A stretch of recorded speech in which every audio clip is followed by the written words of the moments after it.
Dober večer.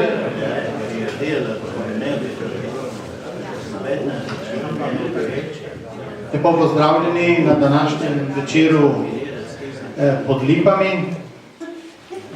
Današnja gostja je gospa Marija Čipič-Rekar iz Ljubljanskega arhiva, katera nam bo spregovorila o Jegličevem dnevniku. To je nova znanstveno-kritična izdaja dnevnika ljubljanskega nadškofa Antona Jegliča. Z njo se bo pogovarjal profesor Adrian Pahor in predno mu predam besedo, bi vas rad seznanil, da je knjiga na razpolago. Danes imamo 2 izvoda po priložnostni ceni 55 €, če koga zanima, si jo danes lahko nabavi. Drugače, lahko knjigo naročite v katoliški knjigarni, redna cena je 62 €. Tako, želim lep večer, dobro poslušanje in na koncu seveda, če boste imeli vprašanja ali sugestije, lahko spregovorite. Hvala lepa. Dobro večer, spoštovani poslušalci, cenjena gospa Marija Čipič-Rekar. Danes predstavljamo, kot ste slišali, gigantsko delo, ki ga imate tu izpostavljenega. Delo, ki šteje skoraj 1200 strani obsežne, znanstveno-kritične izdaje dnevnika ljubljanskega škofa Antona Bonaventure Jegliča, ki je vodil srednjo slovensko škofijo dobra 3 desetletja. Torej, nekateri ga imajo za ključno osebnost tistega časa. Zakaj bomo videli prav v najnem razgovoru, namreč iz dnevnika prihaja na dan zelo zanimive stvari. Dnevnik, ki ga hrani torej Ljubljanska nadškofija oziroma nadškofijski urad, sta za Celjsko mohorjevo družbo pripravila prav tu prisotna Marija Čipič-Rekar in Blaž Otrin. Gre za izjemno delo, v katerem se odslikava praktično vse, kar je škof Jeglič dan za dnem pisal, doživljal, ustvarjal, sodeloval, načrtoval, razmišljal, polemiziral. Na dan prihaja vsa njegova neusahljiva predanost delu za cerkev, vernike, mlade, politiko, slovenstvo, domovino, našo prihodnost in še bi lahko naštevali. To je bil mož zelo poliedričnih zanimanj, neutruden, neusahljiv delavec za krščanstvo, vzgojo, dušno pastirstvo, če samo naštejem nekaj področij njegovega intenzivnega delovanja oziroma osebnega zanimanja in prizadevanja. Gre za res zelo zanimivo osebnost in zdaj bomo skušali prav s pomočjo gospe Rekar osvetliti to osebnost in torej njegovo izredno zanimivo delo. Torej, skoraj obvezno se nekako postavlja vprašanje, zakaj je škof, ki je bil tako obremenjen vsemi temi dejavnostmi, vsem tem delovanjem, pisal dnevnik, oziroma kje je sploh bil čas za to, da je dnevnik pisal? Najprej lep dober večer vsem, me veseli, da sem v Gorici, za spremembo v pravi Gorici. Škof si je vzel čas, najprej, ko je prišel v Ljubljansko škofijo, je pisal dnevnik zelo redno in to iz zelo preprostega razloga, ker se je seznanjal tako z dogajanjem z ljudmi. Potem pa je s časoma postalo to pisanje dnevnika redkejše in je običajno popisal tudi za več dni ali 5 tednov skupaj. Mislim, da je pisal dnevnik zato, ker se je počutil, da ga mora. Najprej je nekje zabeležil, da želi popisati pomembne dogodke svojega življenja, vendar se pa počasi skozi dnevnik nekje, mislim, da je okrog leta 1922, jasno napisal, da se počuti osamljenega in da se temu dnevniku zaupa in da v svojem življenju ni imel nekoga, ki bi mu lahko zaupal vse kotičke svoje duše in je zato dobil dnevnik. Tako da mislim, da je bila to nuja, ki jo je moral početi. Seveda ni imel sploh takrat namena, da bi to objavljal, oziroma to je nekako ostalo osebno dalj časa, ne so se odločili, da ponatisnejo. Ne? Jeglič ni imel nikoli namena, da bi bil ta dnevnik javen, je pa nekje proti koncu svojega življenja se zavedal, da gre za eno konkretno delo, gre namreč za 2400 rokopisnih strani in je tudi pisal v Rim papežu, ker ga je skrbelo, da je v kakšnem prekršku, ker je zabeležil različne stvari, tudi take, ki so mu bile zaupane v spovedni, pod spovedno molčečnostjo. In potem njegov dnevnik je imel njegov tajnik Jože Jagodic, ki je pripravljal biografijo, ki jo imate vi tam, to je tale, ki je bila izdana pred 2 letoma ponovno. Vendar ni bila potem zaradi druge svetovne vojne izdana in je potem izšla v Celovcu leta 1952. Seveda dnevnik je bil zelo obsežen, komunistične oblasti so bile seznanjene z njim in so s pomočjo takratnega škofijskega arhivarja Maksa Miklavčiča v bistvu prišle do tega dnevnika in tako je Frančišek Seje nosil ta dnevnik v zapore v Ljubljani, kjer so izobraženci to prepisovali oziroma pretipkovali. Te dela niso zaupali duhovnikom, ampak odvetnikom, zdravnikom in tako naprej. Nastalo je 6 tipkopisov, ki so shranjeni v različnih arhivih. Obstajal pa naj bi tudi izvod poslan v Sremsko Mitrovico, ki naj bi bil potem preveden v srbo-hrvaškem poslanu v Beograd, vendar ni nobenega dokaza za to zaenkrat. Predvsem napak je bilo v tem prepisu, ne sem zasledil. Ja, ta tipkopis je bil pač narejen verjetno relativno hitro.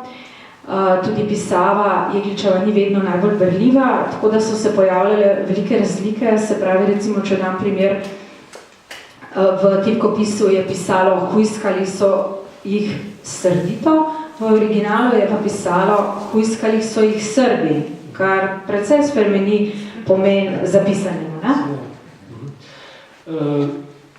Po dnevniku sodeč je torej zgodaj, ki je začutil to poslanstvo, ne? In torej tudi želja, da postane duhovnik in zgleda, da se je to za duhovništvo moral tudi boriti, da torej ni bilo tako enostavno pridobitev tega duhovniškega poklica, ne? Jeglič se je za duhovniški poklic odločil že kot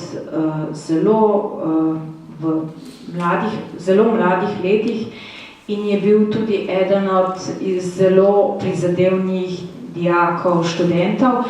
Bil je pa tudi eden od zelo redkih, ki jih je ljubljanski škof Jernej Vidmar poslal na študij na Dunaj, kajti Vidmar, takratni škof Vidmar, je imel eno zelo slabo izkušnjo s temi študenti, ker je rekel, da so se vsi spridili, Jeglič se ni, ne? In je tudi potem postal profesor v bogoslovju.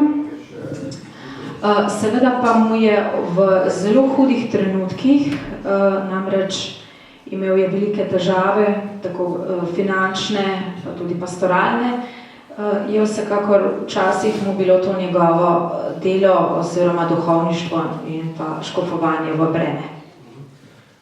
To je dal prošlje za profesorsko stolico na Univerzi v Zagrebu. Veste morda, zakaj je ni dobil? Želel si jo je, potem pa si je to spravila po vodi.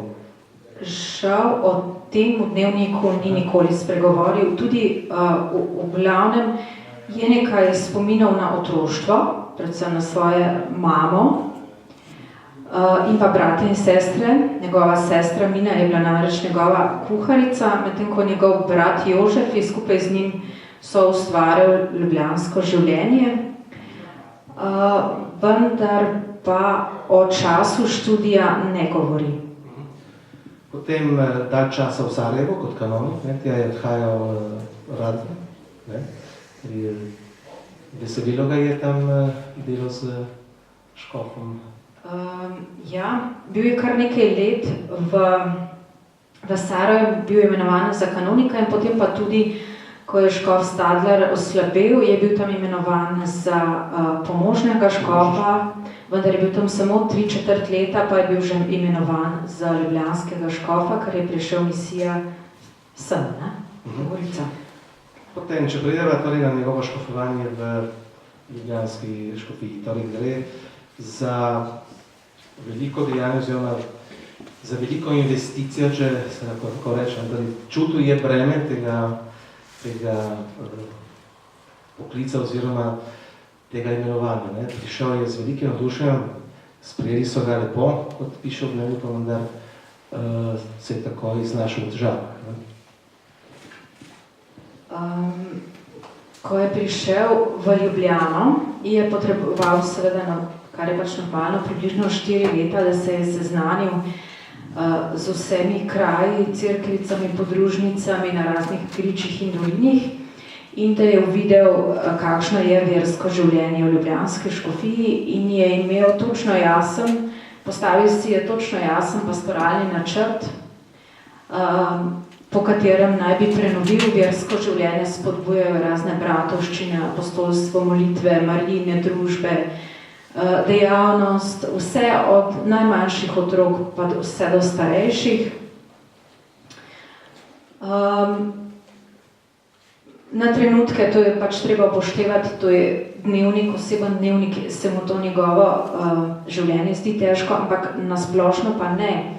Iz enega razloga, ker je imel izjemno globoko prepričanje v to, da ga Bog vodi.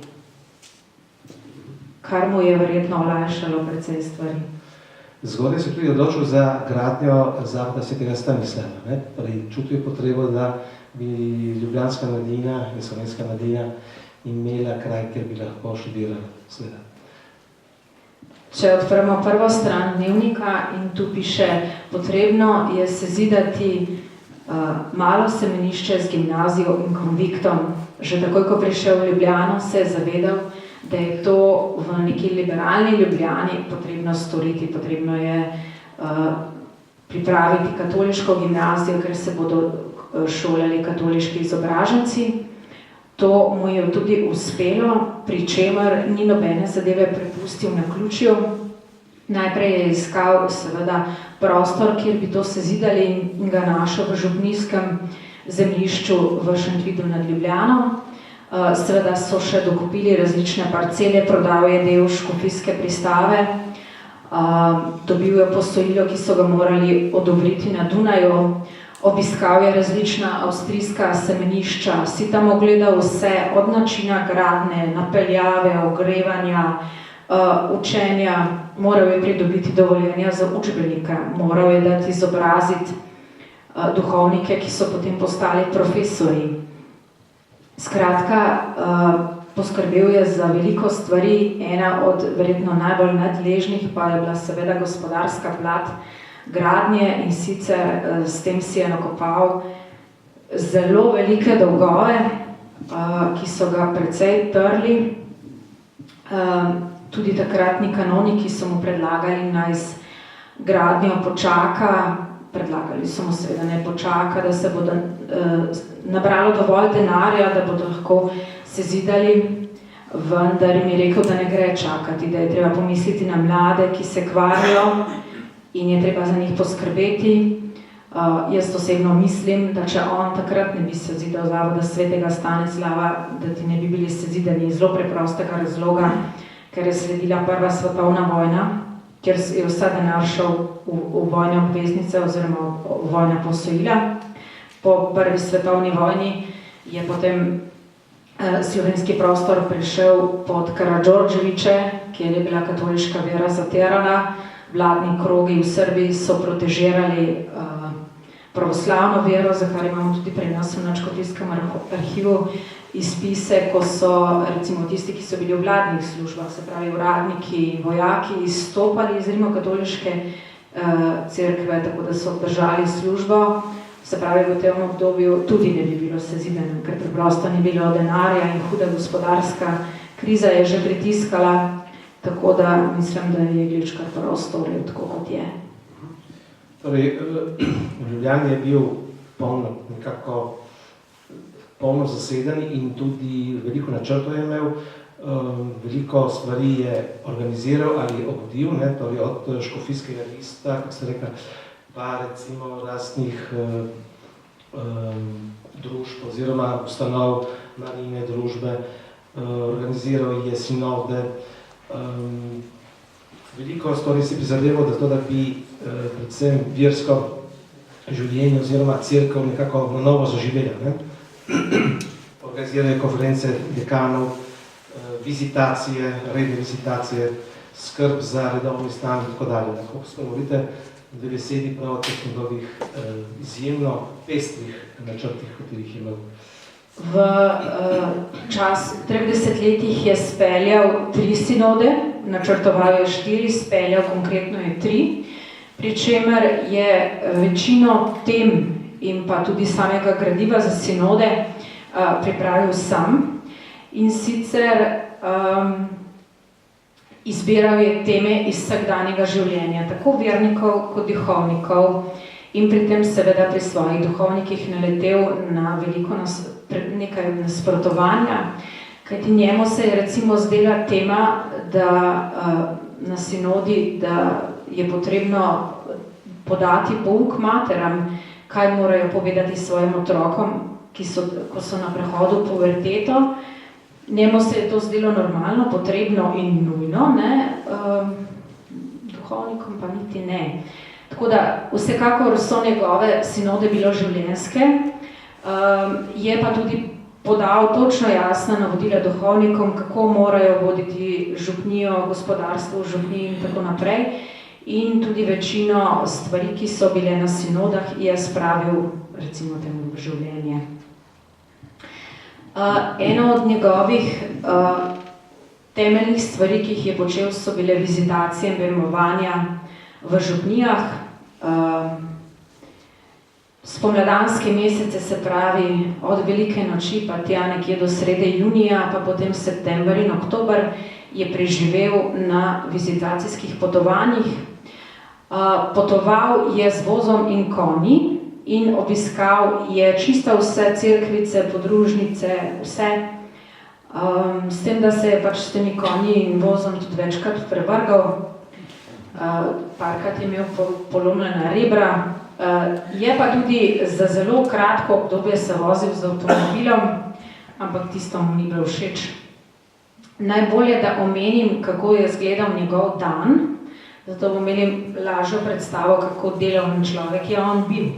Na tem vizitacijskem potovanju je vstal približno ob 4 uri zjutraj, šel v spovednico in spovedoval do prve maše. Po prvi maši je imel zelo kratek odmor in potem je sledilo bermovanje, ki je običajno trajalo približno 3 ure. On je rekel temu, trpelo je 3 ure. Potem je bilo kosilo in potem po kosilu akademija ali sprejem deklet v Marijino družbo ali kakšna taka. Potem se je lepo povzpel na voz in se odpeljal v naslednjo župnijo. Tam v župniji so ga pričakali župan, odborniki, otroci. Potem je šel v šolo, preveril, kako otroci znajo verouk, od tu v cerkev, pogledal gospodarska poslopja, pogledal, kakšne so razmerja med duhovniki v župniji, kako se razumejo. In potem zvečer je ponovno stopil v spovednico in vztrajal približno do 1 zjutraj. Ja, to so res najlepši odlomki v tej knjigi. Te vizitacije so res nekaj posebnega. In tudi to pričevanje škofa, kako je ta vizitacija potekala, je res izjemno zanimiva, izjemno slikovita tudi. Slikovito tudi to opiše, kako je sledil recimo pouku, kako je ocenil kateheta pri njegovem delu, ali se mu je zdelo poučevanje pravilno ali pomanjkljivo. To potem tudi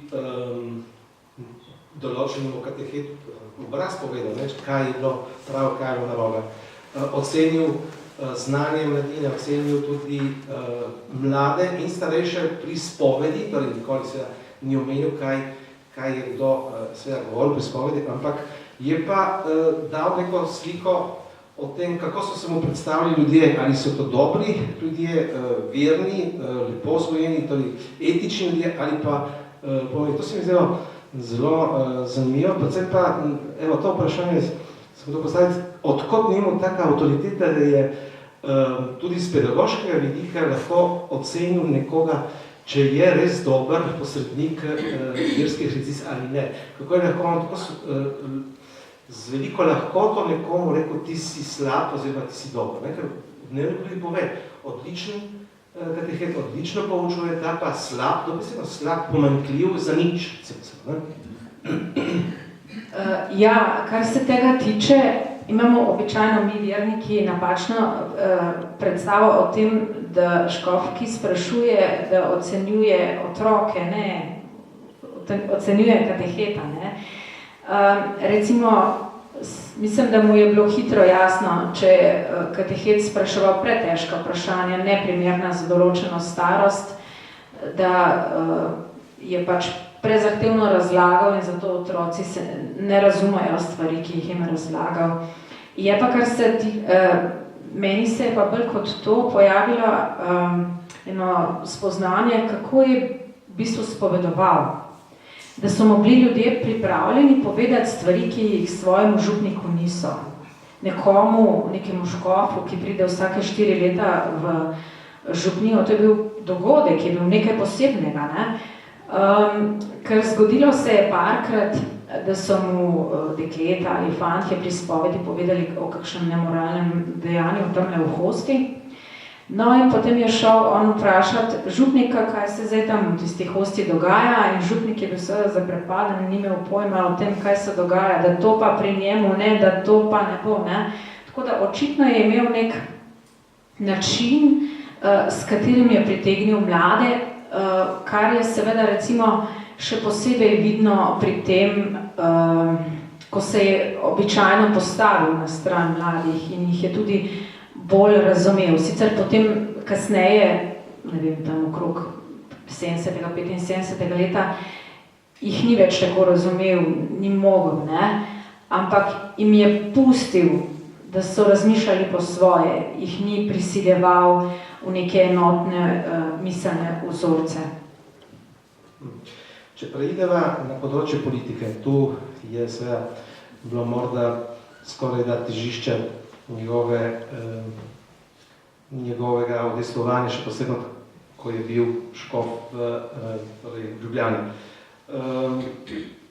Se zdi skoraj neverjetno, da je bil škof Jeglič tako politično angažiran, da je bil tako vpliven kot škof. Torej, sam se pohvali, da je bil velikokrat na Dunaju, da je imel kar 8 sprejemov pri cesarju, kaj sta se menila, kaj ga je prosil. In predvsem kakšna avtoriteta, politična avtoriteta je bil tudi doma, ko je recimo vodil ali sprejemal sestanke važnih političnih osebnosti, kako so se menili, kaj bodo naredili, kako se bodo recimo postavili po robu liberalcem. Torej, kot je kolegica omenila, je v Ljubljani liberalna stranka bila dokaj vplivna in torej največji kontrast je bil prav med Slovensko ljudsko stranko in med liberalno stranko. In Jeglič se je tu močno angažiral. Jeglič je že takoj po prihodu v Ljubljano nakazal, da bo aktiven v političnem življenju. Je pa treba poudariti, on nikdar ni bil član Slovenske ljudske stranke. Je pa pomembno vplival na karkoli se je v stranki dogajalo. In sicer je pa svojim duhovnikom priporočal, naj vstopajo v stranko, naj kandidirajo, tako da je bilo veliko duhovnikov deželnih poslancev.